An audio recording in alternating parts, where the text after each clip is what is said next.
ओंकार स्मरण।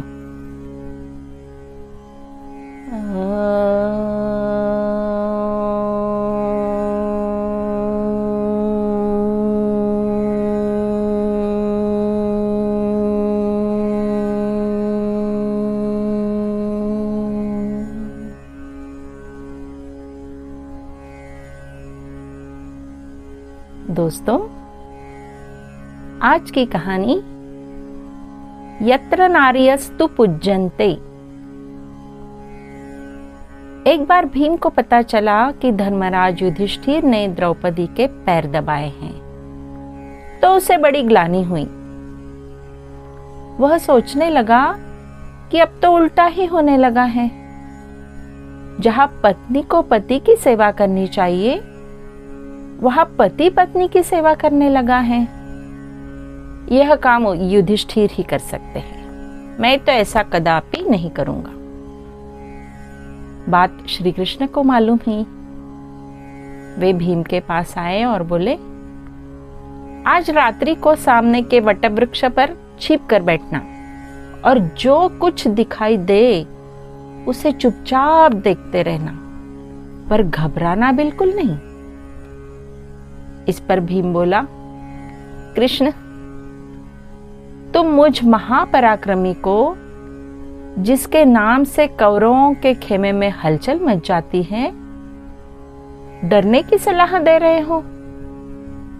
भीम की यह दंभोक्ति सुन कृष्ण मुस्कुरा उठे। रात्रि को भीम वटवृक्ष पर जा बैठा। 1.5 प्रहर के बाद उसे नए नए चमत्कार दिखाई देने लगे। एक तेजस्वी पुरुष आया और उसने सामने की भूमि साफ की। फिर वरुण देव ने उस पर जलसिंचन किया। विश्वकर्मा के चाकरों ने आकर मंडप और सिंहासनों की व्यवस्था की। धीरे धीरे एक एक करके द्वारपाल उपस्थित हुए और फिर शुक्र, वामदेव, व्यास, नारद, इंद्र आदि देवों का आगमन हुआ और वे यथाक्रम अपने अपने आसन पर विराजमान हुए। इतने में उसे चारों पांडव भी आते दिखाई दिए और उन्होंने भी आसन ग्रहण किए। भीम यह देख चकित हुआ कि राज सिंहासन अब भी खाली है। इतने में उसे एक तेजस्वी नारी आती दिखाई दी। उसे देखते ही सारे देवता और ऋषि मुनि उसके सम्मान में अपने आसन से उठ खड़े हुए। उस नारी के केश खुले हुए थे और भूमि को स्पर्श कर रहे थे। उसके हाथों में त्रिशूल, फरसा, तलवार आदि शस्त्र थे और उसने सिर पर भव्य मुकुट धारण किया था। उसके सिंहासन पर बैठते ही उपस्थित वृंदों ने जय जयकार किया।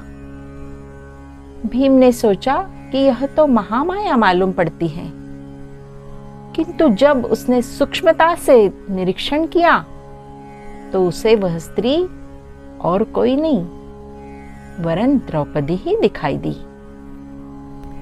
द्रौपदी ने सारे देवताओं से कुशल समाचार पूछे और फिर यम से पूछा कि आज कितने घड़े भर कर लाए हो। यम बोला, देवी, 7 घड़ों में से 6 तो असुरों के रक्त से भरे हैं, पर एक खाली है। वह क्यों भरा नहीं?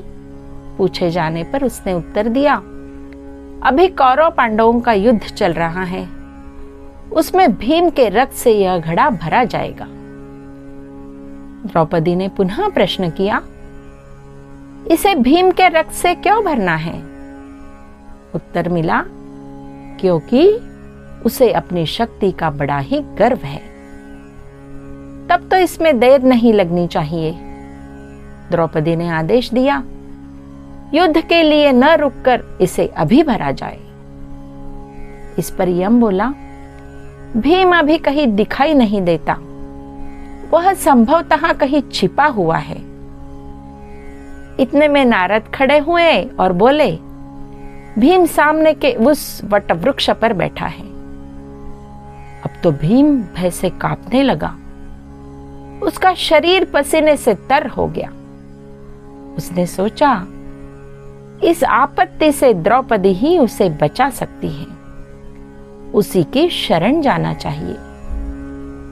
वह वृक्ष पर से कूद पड़ा और उसने द्रौपदी के चरण पकड़ लिए।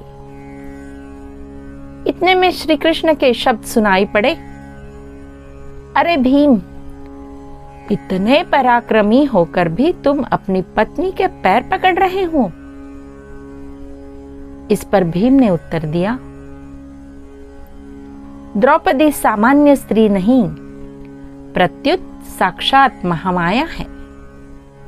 यह सुन श्री कृष्ण एकदम हंस पड़े और तब भीम के सामने सारा दृश्य ओझल हो गया। न तो वहां सिंहासन था, न द्रौपदी और न देवता मुनि। सामने केवल श्री कृष्ण खड़े मुस्कुरा रहे थे। धन्यवाद दोस्तों।